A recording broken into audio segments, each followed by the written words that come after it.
नमस्कार, मैं हूं आंचल सिंह और आप सभी का स्वागत है हमारे चैनल पर। गौतम अडानी अभी फिलहाल पूरी सियासत इसी एक नाम के इर्द गिर्द घूम रही है। भारत में तो इस पर राजनीति हो ही रही है, लेकिन भारत के बाहर भी यह मुद्दा आग की तरह फैलता जा रहा है। पीएम मोदी पर निशाना साधने का मौका तलाशने वाले लोग इस मुद्दे का फायदा बड़े अच्छे से निकाल रहे हैं। जैसे अभी हाल फिलहाल अमेरिकी अरबपति निवेशक जॉर्ज सोरोस ने गौतम अडानी के बहाने पीएम नरेंद्र मोदी पर निशाना साधा है, जिसका तगड़ा जवाब भारत के विदेश मंत्री एस जयशंकर ने दे दिया है। दरअसल जॉर्ज सोरोस ने अडानी के मुद्दे को उठाते हुए कहा था कि प्रधानमंत्री नरेंद्र मोदी को अडानी हिंडनबर्ग मामले पर इन्वेस्टर्स के सवालों का जवाब देना ही होगा। अब एस जयशंकर ने इसके पलटवार में उन्हें बूढ़ा, अमीर, खतरनाक और विचारहीन कहा है। उन्होंने कहा है उनके जैसे लोगों को लगता है कि अगर उनके पसंद का व्यक्ति जीते तो चुनाव अच्छा है, और अगर चुनाव का परिणाम कुछ और निकलता है तो वो यही कहेंगे कि ये खराब लोकतंत्र है। आगे उन्होंने कहा कि सोरोस न्यूयॉर्क में बैठे बूढ़े, धनी, पूर्वग्राही व्यक्ति हैं जो अभी भी ये सोचते हैं कि दुनिया कैसे काम करती है, वो उनके विचारों के आधार पर तय हो। विदेश मंत्री ने आगे भी कहा, उन्होंने कहा कि हम उन बाहरी हस्तक्षेप के कारण पैदा होने वाले खतरों के बारे में जानते हैं। अगर आप इस प्रकार का भयादोहन करेंगे तो इससे वास्तव में समाज के ताने बाने को नुकसान पहुंचेगा। What was said at the Munich conference, where essentially Mr. Soros said India is a democratic country, but he doesn't think the Prime Minister of India is a Democrat.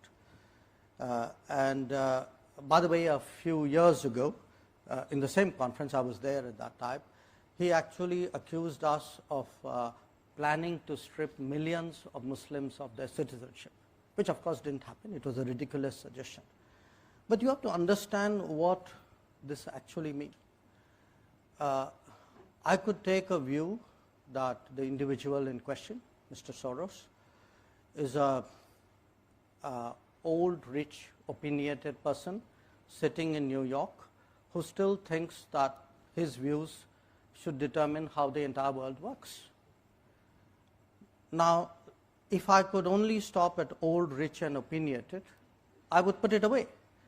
But it's old, rich, opinionated and dangerous, because what happens is when such people and such views and such organizations, they actually invest resources in shaping narratives.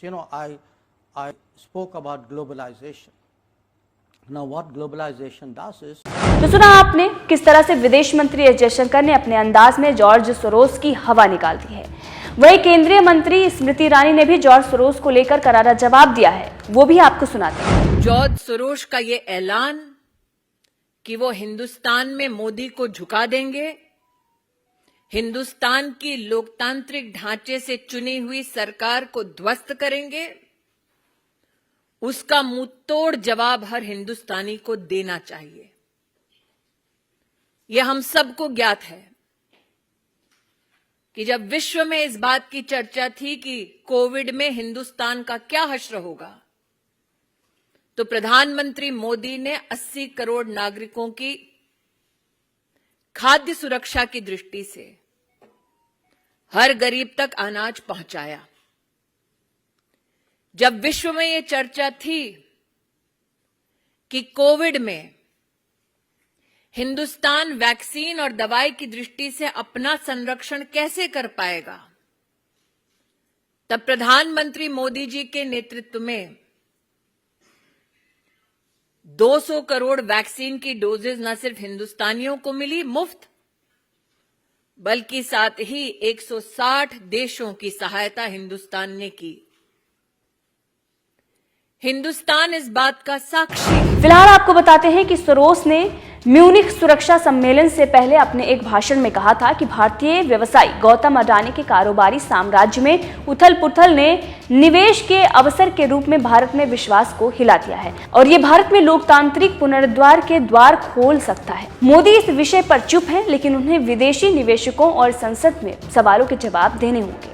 Media reports के मुताबिक उन्होंने आगे कहा कि इससे भारत की केंद्र सरकार पर मोदी का दबदबा काफी कमजोर हो जाएगा और आवश्यक तौर पर संस्थागत सुधारों को आगे बढ़ाने का दरवाजा खुल जाएगा।